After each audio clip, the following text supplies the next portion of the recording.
I mean, the news was saying, we're going to leave in September 11th, the military, right? So I was like, okay, we got a couple weeks. Things are just, starting. The Taliban probably won't make their way for another 6 months. Things are not going to get bad. We should be okay.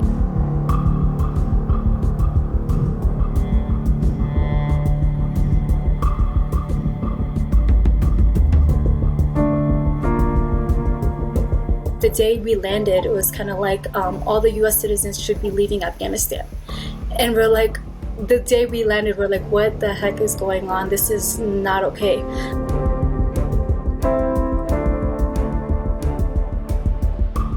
And then I sent an email to my manager and my architects, my team, and I said, I'm going to be on the phone and off the phone for a while.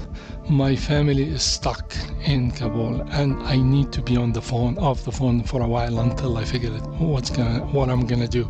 It started kind of quiet. I was at the office in San Jose. I was cranking through some emails, and I got a note from Ranga.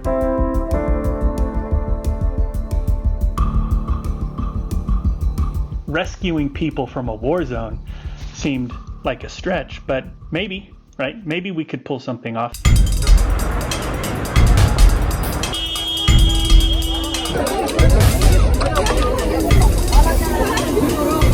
It was kind of stressful since the day we landed, and it just kept getting worse and worse. 2 hours, I log back again into my computer, and I see suddenly my VP, Chris Adler, my director, Ranga, and my manager, Craig Aslip, they just video conference me right away. And I said, oh my God, it's either I did something really good or something really bad. I'm not ready for this at this time.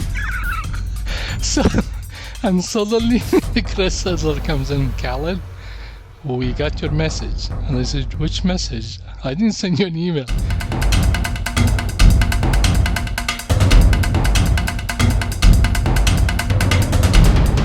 So I contacted Alan.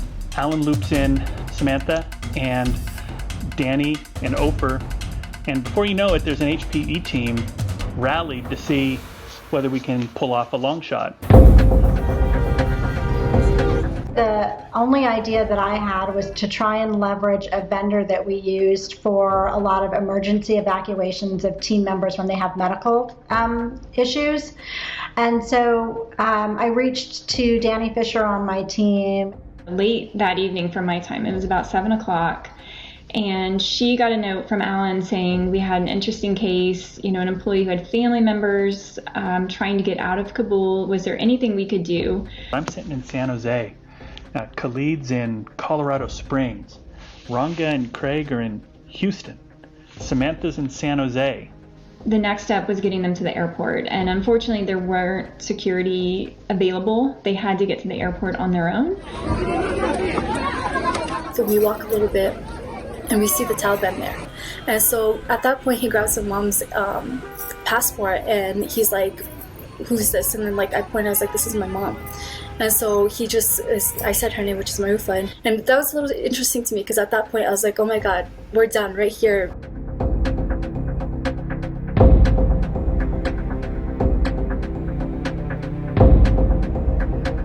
So we just kept going up, and then it just got bigger, and the crowd got fuller again, and all we see is people pushing, kids on people's shoulders, and people are fainting, and the crowds are so tight. You see the little kids who are 9 and 8, and they can't breathe, and they're sweating.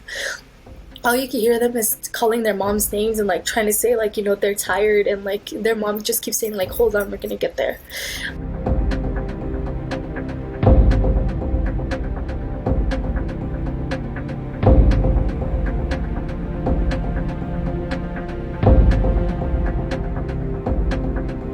AIG thought they were on an evacuation flight, so we were all relieved. That was within a couple hours. And colleagues no, they're not on that flight. After that, it got a little bit complicated. And then around 11 o'clock that night, we started to get a lot of messages of trying to find the gate, find where they need to be. Found out the Taliban was at the security checkpoints that you needed a ticket.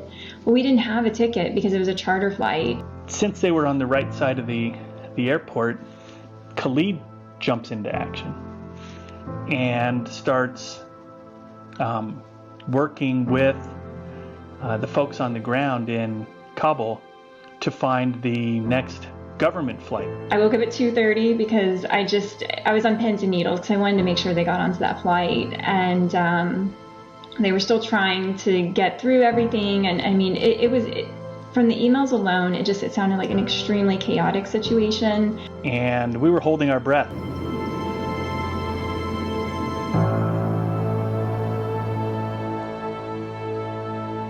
We put their names and you guys put the names, and within 4 hours she started getting an email that you need to go to the airport. You are scheduled on the next airline.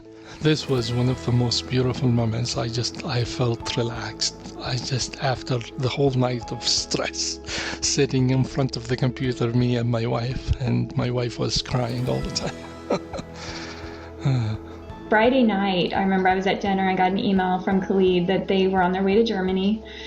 So that was a huge relief. I don't know about Danny and Samantha, but I was kind of, I'm glad no one was looking, and we were dancing a little bit at the office. I was really proud of the way everyone came together, and literally it didn't matter what time of day or night it was for all of us across the globe, but they were all trying to contribute, and that we actually were able to do something pretty miraculous in a short window of time. Monday, we got the note that they had made it to DC early that morning and would be in Colorado that evening. So a full week later, they were here, and it was just probably the best thing I've ever done in my career.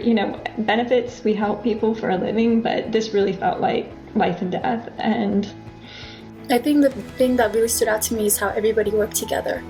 I think in this case, what emerged from within our culture was trust that each of us can reach to the next person in line and make progress. My manager did not stop. He sent it to his manager. His manager sent it to Chris. Chris talked to Alan May. And I'm sure Alan talked to Antonio. And each and every one of them, it went through them. And they decided, yes, we will help. He's one of us. We're going to help his family. It wasn't until afterwards that I realized, for 10 things to happen in such a short time and line up right and have people drop what they were doing to help, I'm sorry, it's culture, 100%.